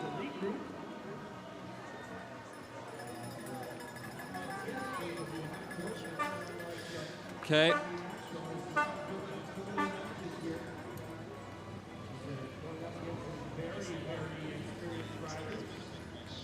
And we are getting news from the course. Apparently there has been a really, really big crash out there. We may be looking at a red flag situation. We're going to get more info to you just as soon as we get it in the booth. Meanwhile, Sammy Maxwell leads them at the halfway point of the climb.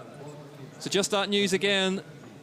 There has been a big, big crash out on course somewhere. We may be heading towards a red flag situation. We will keep you posted on that as we get it.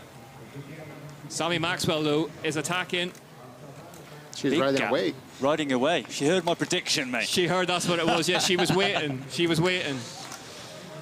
Let's see how this one shakes out. 4 seconds, the gap. Risvids, Keller, Kohler, Lil.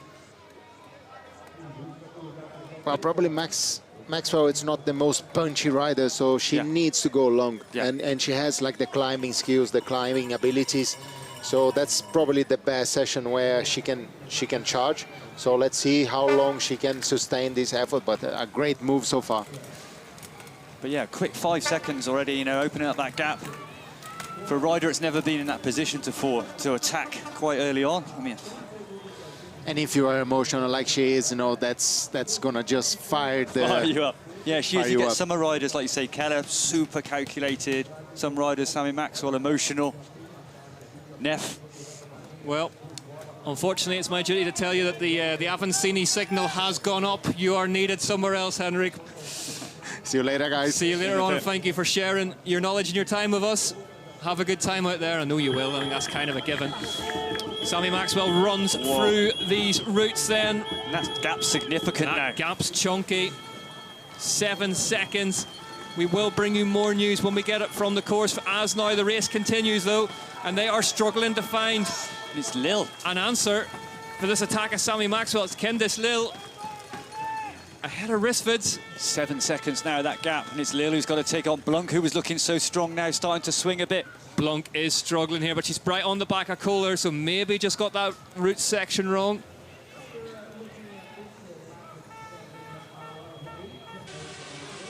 What a gentleman Henrik Avancini is. Great having him in the booth with us today. Grew up riding this circuit. No one else knows it better. No. And the way he used to race a bike kind of makes sense whenever you see this place. Yeah. As they head into this little mini descent over these 2 gap jumps before they swing left up to the water tower. Pressure's coming on now. Candice Lil's going to push on these hills. Great climber.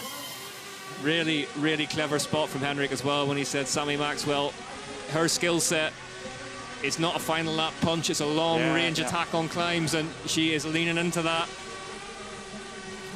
But for a rider who's never been in this position before in this front group of the World Cup, to be attacking, you know, normally I'd think they probably I'm a bit more cautious. If I was ever in this position, I'd sit back and just roll a little bit and think, gotta be careful, gonna get a top 5. Look at Kendis Lil, and I know that we've almost become used to it, but the point worth making, as always, a privateer setup in with the factory teams, doing it out of rented accommodation, rented vehicles, her and her husband traveling the world together. But they've been doing it a long time, not a young rider, and has been working away up, chipping away at it. There is Jen Jackson, a rider who has been in the wars. Not that you'd know it to look at her, really. I tell you what, if you're sitting watching this at home in the Orbea factory, wow, inspiring stuff from Jen Jackson. Kelsey Urban 10th, Luana Lecomte 11th, Evie Richards 13. Neff coming through now strong, back to 15.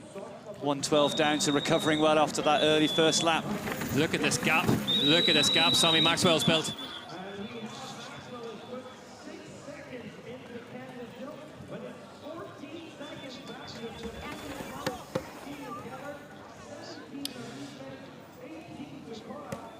So we're hearing that crash was the Scott Schramm new signing, Emily Johnson, making her elite level debut. No update as yet, but she is on a stretcher with the medics, so the race continues, albeit without her, and we're sending our best wishes to her, hoping that she's okay after a heavy one out there. There's Alessandra Keller starting to work hard now in fourth, 16 seconds back off the leader, Maxwell. Maxwell really turning this into a two-rider race, Ollie. This is a proper attack. She's going long, 6 seconds over Lille. Another 7 seconds back to Blunt for that next group, but Risford, 17 seconds now, having commanded this race for the majority of it. Was bossing it at the front, but now on the back foot a little bit. Samara Maxwell turning this one into a time trial, a drag race towards the finish line now. I think we're going to see this front group now kind of detonate a bit under the pressure, and then that second group, you see Sina Fry getting onto the back end of it. Jen Jackson under pressure. Crowds really filling up the finish arena here outside the Grand Hotel Araxá. There's the chasing pack, and there is your leader. Samara Maxwell having a really good dig at this one from deep.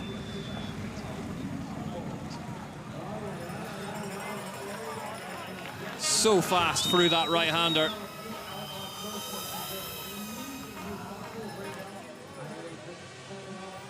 Straight lines, the wood section, absolutely perfect. Let's head back then. There's Jolanda Neff.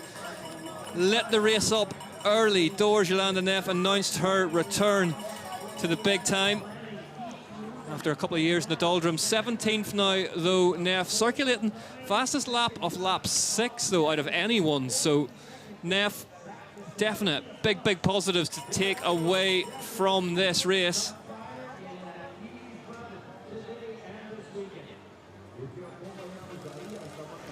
Maybe just went off a bit hard, a bit too early, Ollie. Yeah, overcooked it a bit, but easier done. 9 seconds is the gap now out front.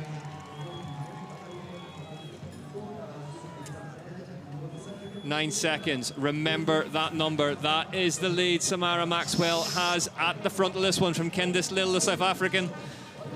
Looks slightly more to my eyes. It is 11 seconds now. It's going out. Candice Lill just that little bit slower. And look who's hunting them down. Sevilla Blunk and Alessandra Keller look to be joining the party. Jenny Risvids needs to do something here if she wants to stay in touch. There's the cold cooler on the Ghost Factory racing machine. Jen Jackson still circulating after that big crash. What's interesting to see now is they're going to hit this false flat, and everyone, I think, is now going to go into time trial mode. There's little gaps between everybody. I don't think we're going to see that regroup this lap. And Samara Maxwell, in a weird world, she's almost made her race a lot easier now. This is it, all in. Every inch of track needs to be attacked from here on in. Remember, she won the Under-23 World Championships. A bit of a surprise win, actually, out that year. But as a privateer, yeah. And just rode through up in Glasgow and got a gap early on, and then something, you know, just time trialled away through. It was super consistent, carrying good speed here and there. She's going to have to do a best lap of her career now. This is it. This is for all the marbles. Samara Maxwell through the tech feed zone for what will be the last time. Lap 7 is about to be consigned to the history books. Time gap, 13 seconds back to Candice Lill. I don't think Candice Lill will be waiting for the other riders. I think she's just going to have to chase herself. Here we go. They're just going to go head-to-head on this last lap. Is Samara Maxwell about to take her place in history here? I said we was right to do the predictions with 2 to go. If she wins this, she'll be the first elite UCI World Cup victory for a New Zealand woman. Candice Lill grabbed the gel. In cross-country or cross-country Olympic formats. Jenny Risvids, so long the boss of this race, in 5th with the cold cooler in close quarters behind her. Jen Jackson still fighting in 7th. If Jen Jackson can hold that 7th position, that'll be career best for her as well. And after that crash as well, one hell of a ride. But yeah, these groups have got up to 3. You've got Candice Lill, Alessandra Keller, Sevilla Blanc, All for him just looking at each other a little bit, the fatigue kicking in, no one really driving it, and you're going to see Rizveds and Koller getting back on as well, which just shows the pace of those three. It's just knocking off a little bit. Last lap here at the first round of the UCI World Cup Cross Country Olympic. Round one, the Whoop Live, 169 plays 160 deep into the race now for Lecomte and Fry. But look at the gap now, 21 seconds. Maxwell leads Lil, and then behind that, the battle for second rages really. Look at this. This is for second place on your screens now. And nobody in that group, second, third, fourth, wanting to take it on. No one really driving it. And there's your leader. She's going to get out of sight on this climb. If you can just get away, then the other riders just stop thinking about the win and start fighting for second and third. And this is what you always talk about, Ollie. Each sector just ticked off for the last time. Maxwell's got basically 3 proper climbs. This is going to tick off number 1, transition to the next one. Just get round past the old hotel. She ran last time, get back on, then that last climb to the top. And she's been descending so well, you'd like to think that she can hold 10, 15 seconds to the top of that. But if she can crest this one before the other riders come around the corner, that's going to be a huge psychological benefit. And yeah, she's done it. They'll look up and they won't see it. They'll still clean track. But look who's in second place now, the overall title holder, Alessandra Keller for Thomas Maxson, ACL surgery. This off-season, there was talk of her just getting round and then, you know, really starting her season in Europe. That's turned out to be absolute nonsense. She is here to do a job. But Keller and also Sevilla Blanc, you know, really gritting their teeth, pulling big faces. They're not showing me signs that they're going to jump across that gap. Keller, Blanc, Lil, Kohler, the battle for second here in Araxá. 23 seconds covers the top 5. 3 seconds covers that battle. 20 seconds back now. Keller has made a couple of seconds inroads. There is the rider who did so much of the work early doors, Jenny Rizveds. This race maybe just a lap and a half too long for her. She looked like had it under control, but again, sometimes that heat and humidity can just hit you a little bit. Here we go then, Maxwell. Still looking back, she won't see them, they can't see her. Samara Waxwell for Decathlon Ford. That team will be beside themselves if they can open their season accounts with a win. And also as well, a different kit, obviously, but Sammy Maxwell and Blanc on the same team on that Decathlon Ford. They've had a couple of seasons to get themselves bedded in. Bobbled through the roots there, Samara Maxwell. Both axles moving around underneath her, managed to hold it together just about. Won't have lost too much time. There she is. And they can look back and see her, they know the gap. That's it. Look how low she gets over that stem. Every ounce of her reserves going into the pedals now, Samara Maxwell. Her place in history awaits. She's got to drop down one descent, and then that longer techie climb up to the top, and then that's all the climbing done. Legs on fire, lungs on fire. She won't feel that now. This is within her grasp, Samara Maxwell. Deep breaths, just relax, stretch the hamstrings a bit.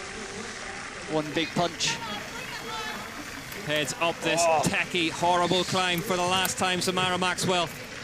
A one-time UCI Junior World Champion. Is she about to go to cash out with a win at the UCI World Cup? Her first at elite level. A debut winner at round 1, that would set us up a treat for this season, Ollie. And Blanc and Koller now just distancing Keller. It's between Blanc and Koller now. And they're coming back 14 seconds. The gap is coming down. Has Samara Maxwell done enough work on that last lap to get the job done here? This is it, the last time up to the top of the course, through the woods. Sammy Maxwell, Blanc, same team. They can see each other. Nicole Koller just hanging on for the ride. What a ride from Nicole Koller. This has been absolutely superb for the Ghost Factory Racing Swiss rider. It's been superb from this entire top 5, actually. What a race. Yep. It's been all action right from the gun. And they all know that's the last big climb done. Just got those 2 steep little kicks, but it's really about the descending now. That's it. Now just time to open the brakes. Make sure you're millimetre perfect on the descents.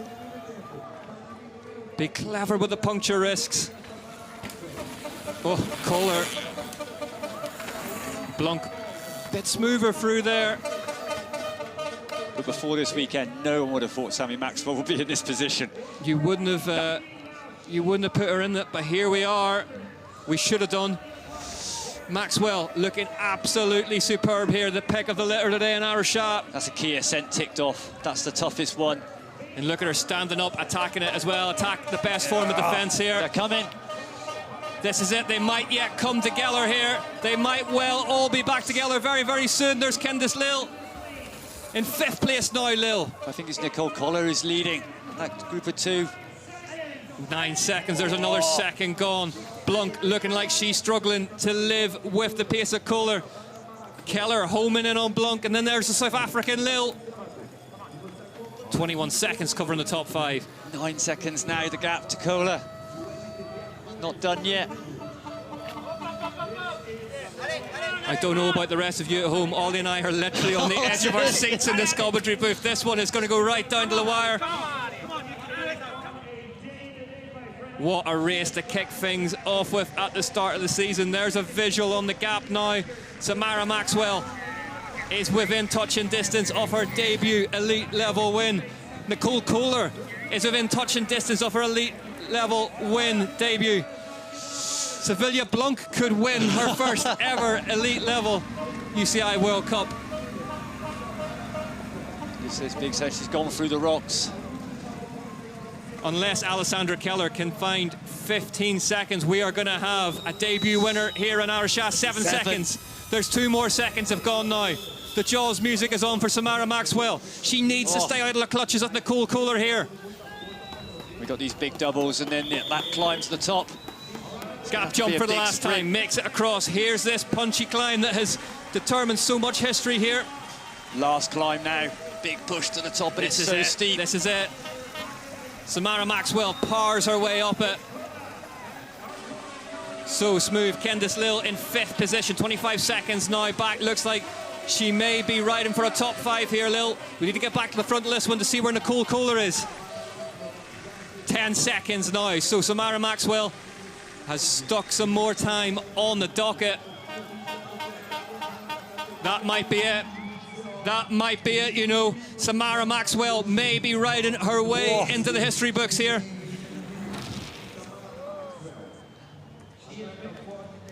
Oh, we've got a couple of little doubles now, nothing compared to the ones before, and then it's into that grass finish. And 10 seconds. And now she can see the greenery of the final third of the course here in Araxá. Nicole Kohler, 10 seconds back off Samara Maxwell, your leader. And now it's just over the bridge. Things get very, very flat and very, very draggy. And what this win will mean for the Decathlon Ford squad, for Rock Rider Bikes, and for, most importantly, for Samara Maxwell, the Oceania Continental Champion. Heading towards a win here, but look what's going on behind her. Blanc closing. Blanc closing on Kohler. Deep breath, everyone. It's all come down to this. 8 laps in. A lap and a half ago, Samara Maxwell attacked. It was a long-range effort, but now and again, with a long-range effort, comes superb accuracy, and she has done it. Samara Maxwell heads through the tech feed zone for the last time. Samara Maxwell is going to become the first elite level woman from New Zealand to win a UCI Cross Country World Cup. It's going to be her first Cross Country World Cup win, and the battle for second rages behind her. She won't care about that. Today's been all about Sammy Maxwell. Samara Maxwell wins in Araxá. Behind her, Nicole Kohler. Best Sevilla Blanc to 2nd place. Blanc's 3rd. Alessandra Keller home in 4th place, the overall title holder. Samara Maxwell takes her debut elite level UCI Cross Country Olympic World Cup win. Stefan Tempier is there at the finish to celebrate. Candice Lill, a good start to the season in 5th, was at the front of the race, all race long. Ollie. Wow, what a race. Tell you what, if that is the bar set for this season, this is going to be an extremely emotional roller coaster. But the focus, interview down there. But the focus for Samara Maxwell, you just see how a racer just locks in, and then only at the finish line did she really believe that she just won. Jen Jackson, 6th place after that huge crash early doors. Zena Fry, Jenny Risfitz, Luana Lecomte, Kelsey Urban home in 10th.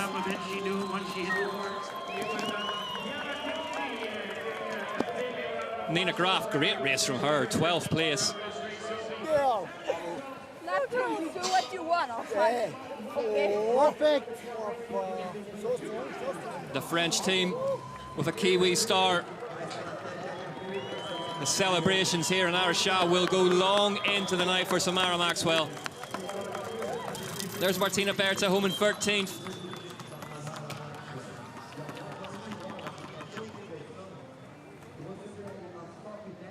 What a race we were treated to. Elite women's cross country. Doesn't get much better than that. Jenny Risvitz, Sevilla Blunk, Samara Maxwell, Keller Kohler. Any of them could have won this. Samara Maxwell just had so much fight in her. And crossed the line to become the first New Zealand woman to win a UCI Cross Country World Cup. Nicole Kohler with a career best 2nd place. Great to see Sevilla Blunk, more than happy for her as well. Here's confirmation then. Maxwell from Kohler, Blunk, Keller, Lill, Jackson, Fry, Risvitz, Lecomte, Kelsey, Urban. Well, get ready, this one's going to be emotional. Let's head down there to hear from Sammy Maxwell now. Samara Maxwell with your 2nd podium of the weekend and your 1st ever XCO Elite win. You look like you can't actually believe this is happening. I genuinely can't. Like, we were racing and Jenny was so strong at the start, and I was on the limit the whole time. I knew on the descents I've been working so hard technically over the summer, winter for Europe, on my skills, and Lewis Hamilton back in NZ's been helping me, and I knew I could like save energy on the downhills. It was just a matter of getting to the front, and on the 2nd to last lap I just went for it and I got a gap and I said, far out, this is it, like, just go. Lap 6, that was when you managed to make your way through to the front. What was going through your mind then? What was tactically, what were you thinking? Let's just keep this position. I was just, we had a plan going in to just kind of sit on the wheels for the first 2 laps, and then the last 2 just go for it, because it's hot and hydration and cooling was going to be key, so you could cook yourself too soon on this track, on the pinches getting into the red. So we just wanted to wait until the end and then go as hard as you could. And I think, to win, you've got to be strong, but the cards also have to fall your way. And I think I just got lucky with a gap, and then I said, all right, like, the girls behind me are strong, but if I go hard, they're going to have to go real hard to catch it. It feels like there's a real sense of self-belief from you. Whenabouts on the track did you think this is actually going to be mine? At the finish line, I honestly just couldn't believe it. I just kept telling myself, like, this is for a World Cup win. Just hurt as much as you can, because you won't get it if you don't. And far out. And what a weekend for the team. Decathlon, 1st and 3rd with Sevilla Blunk. The team has been so incredible for me. I've had a bit of hard time the last 2 years, and the team stood by me and said, like, no matter what you do, as long as you're putting your health and yourself as a person first, we will support you. And they were willing to, support me walking away from the mountain biking scene for a few years to get back healthy, because they believed in me so much. So to have everything fall into line for these amazing people, it's the most special part. Yesterday, when you came 2nd in the short track, you said to me, I can't believe I'm racing and I'm competing against people like Evie Richards. You're going to be the one to watch this season now. Calm down, it's been one race. It's exciting. Well done today. Thanks, mate. Thanks, everyone back at home. Go New Zealand! It might have been just one race, but there is no denying the calibre of the performance. She may refuse to believe it, but all the headlines will feature Maxwell's name after that one. A huge result for Decathlon Ford as well as for New Zealand cycling.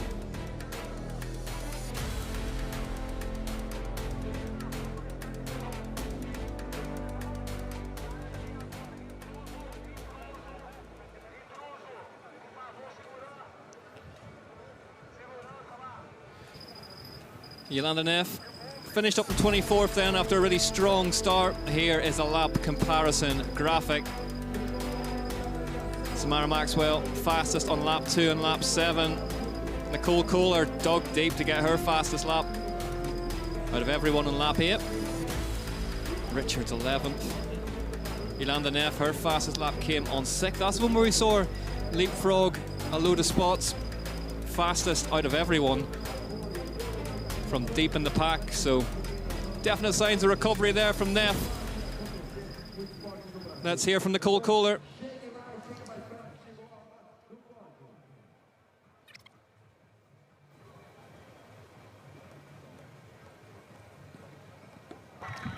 Nicole, congratulations. What a race, what a result in the first XCO race of the season. Talk us through that one.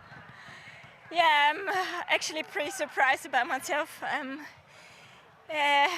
I was not convinced that I can do it because I crashed pretty hard in the training on Thursday, and I realized yesterday that my body feels right to push, and yeah, I struggled to believe in it in the beginning of the race today, and somehow I got into the flow again, and yeah, I just tried to ride smart. We grouped up many times, and yeah, I just focused to save as much energy, and yeah, in the last lap I tried to just like have the finish line on top of the hill and then just survive the downhill.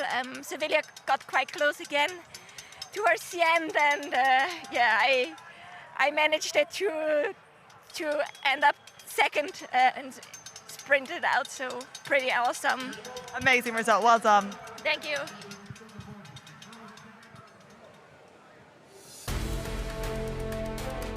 Great result, just reward for Ghost Factory Racing, one of the oldest teams in the cross-country paddock, all-women's team. Some of the biggest talents in the sport have been through their doors. We need to talk about Decathlon Ford though. 2 bikes, 2 rock riders on the podium. Here is how the overall standings look after the short track in the cross-country Olympic today. Then Maxwell from Kohler, Keller, Blunk, Lil. Then it's Richards, Jackson, Fry, Risvids and Lecomte, the top 10. Samara Maxwell, 75 points lead ahead of Kohler. Then it's Urban, Eibel, Graf, Berta, Terpstra, Pedersen, Courtney, Shrevers, Neff in 19th. Steger, Tioki, Indergan, Bohm, Mitterwallner, Gibson, Monroe, Blocklinger. Let's go to Sevilla Blunk now. Find out how it went for her.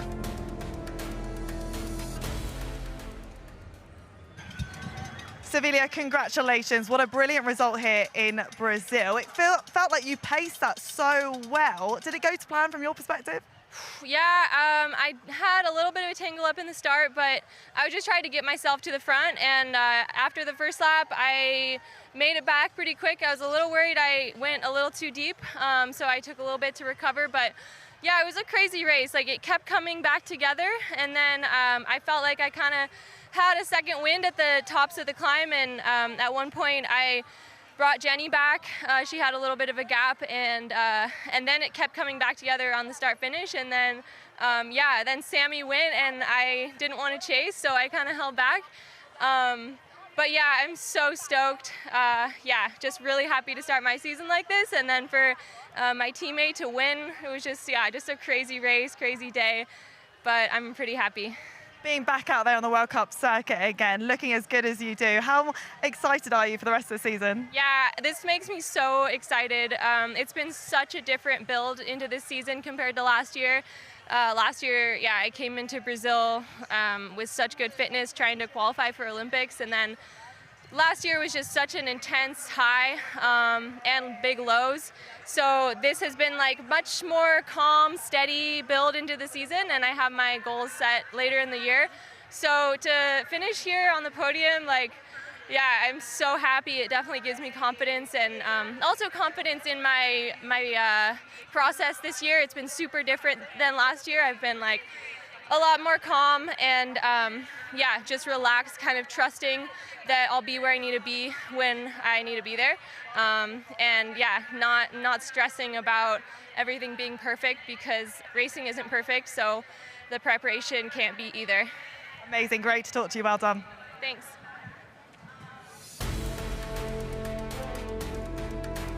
Sevilla Blanc, more than happy to see her teammate on the top step. It's early days yet, but are we going to see a decathlon Ford battle for the overall this season? French team, riders from New Zealand and the United States of America.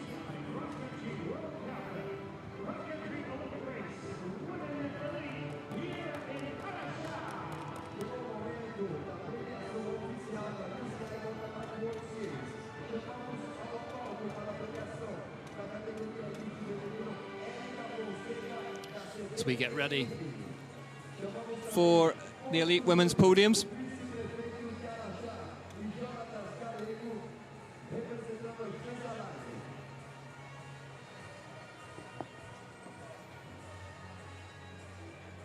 And then we'll have a brief break before we return with the elite men's race. It'll do well to be as close as that one. But I've got a feeling it just might be.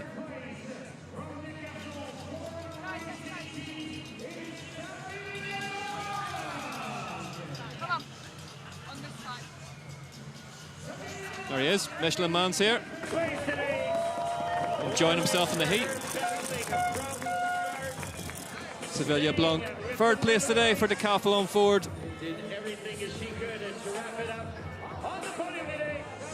Says it's given her great confidence. This off-season's process has been a good one.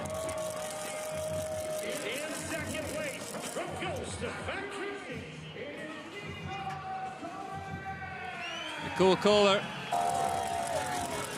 rode an extremely aggressive second half of the race, up into second place for a career best for her. Ghost Factory Racing.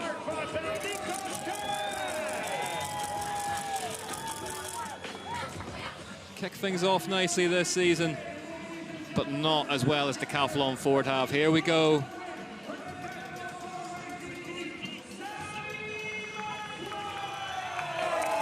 Samara Maxwell cannot believe it.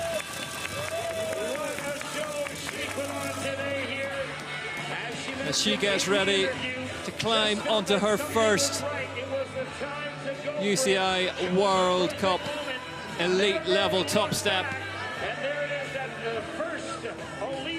and becomes the first woman from her country to do so in this discipline. Samara Maxwell wins in Araxá.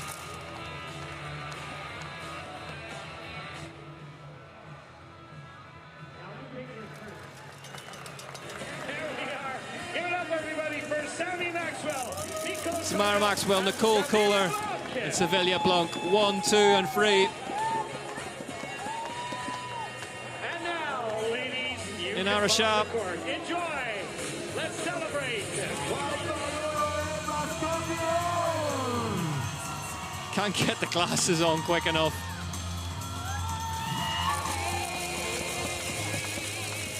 Give it up, ladies and gentlemen, once again for our top three Sammy os parabéns à família Blanc, terceira colocada, Nicole Kuller, a vice-campeã e a grande campeã, Samara Maxwell. And in a few moments, we'll present to you our 1, 2, and 3. And Araxá.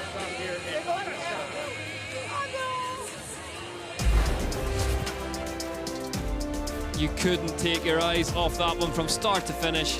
Jenny Risfitz did so much of the work early doors at round 1. The UCI Cross Country Olympic World Cup for the season. Samara Maxwell found her way to the front. With a lap and a half to go, attacked, got the job done, and then couldn't believe she'd done it.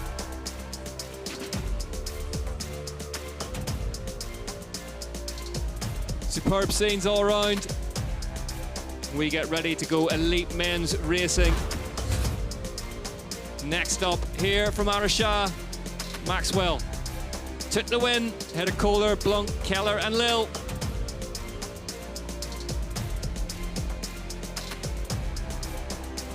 This next one should be every bit as good.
Ladies and gentlemen, let's now meet our UCI Cross Country World Cup Elite Women's overall leader after Araxá.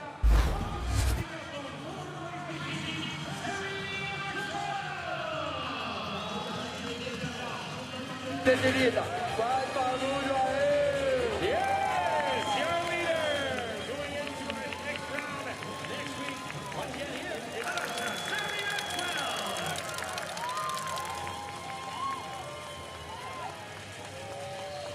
Okay, well, good job, Sammy, and we will see you in a few moments for our elite men's wrap-up. Dentro de alguns instantes, nós teremos aqui a categoria